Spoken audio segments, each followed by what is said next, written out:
নমস্কার, আমি সুস্মিতা আবারও হাজির হয়েছি একটি ওয়াটার কালারের ভিডিও নিয়ে।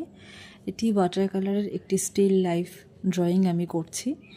আর যথারীতি ছবিটা আমি পিন্টারেস্ট থেকেই নিই, একটা ফটোগ্রাফি ছিল, তো সেটাকে আমি ওয়াটার কালারে করার চেষ্টা করছি। আমি কাজটা করছি আইভরি শিটে। আমি এখানে ফার্স্টে গ্যাম্বোজ কালারটাকে পুরো জাগটার মধ্যে লাগিয়ে নিয়েছিলাম। যেখানে যেখানে হাইলাইট এরিয়া রাখার প্রয়োজন হয়েছিল সেখানে সেখানে হাইলাইট এরিয়া রেখে সমস্ত জায়গায় আমি গ্যাম্বোজ কালারটা লাগিয়ে নিয়েছিলাম।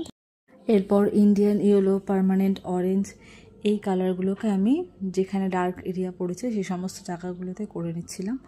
আর একটু ভেজা থাকতে থাকতেই করার চেষ্টা করছিলাম যাতে কালারটা ভালোভাবে চারিদিকে স্প্রেড হয়।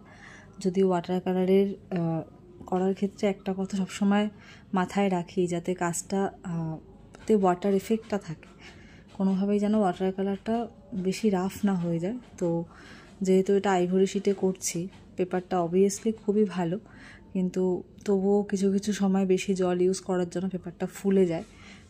আমার ক্ষেত্রে 300 GSM-এর ওয়াটার কালার পেপার সব থেকে বেস্ট, মানে যেখানে আমি একদম স্যাটিসফাইড হই যে কোনো কাজ করে। যদিও কাজটা কতটা ভালো করি সেটা আমি সেই বিতর্কে আমি যাচ্ছি না, চেষ্টা করি করার, কিন্তু 300 GSM-এর পেজ হলে আমি খুব ফ্রিলি কাজ করতে পারি। আইভরি শিটটা অবভিয়াসলি ভালো, এটাতেও আমার ভালোই লাগে কাজ করতে। এই জাগটার মধ্যে আমি এরপরে ব্রান্ড শায়না, র আম্বার, ব্রান্ড আম্বার, অরেঞ্জ এই সমস্ত কালারগুলোকে হালকা হালকা করে নিয়ে ডার্ক শেডগুলোকে করে নিয়েছি। তারপরে এর পাশে একটা লেবু ছিল, সেটাতে আমি lemon yellow, sap green, emerald green, viridian hue এই সমস্ত কালারগুলোকে ডার্ক থেকে লাইট, মিডিয়াম এরকম যেখানে যেরকম টোন পড়েছে সেইভাবে করেছি, ডার্ক মিডিয়াম লাইট এভাবে আর কি।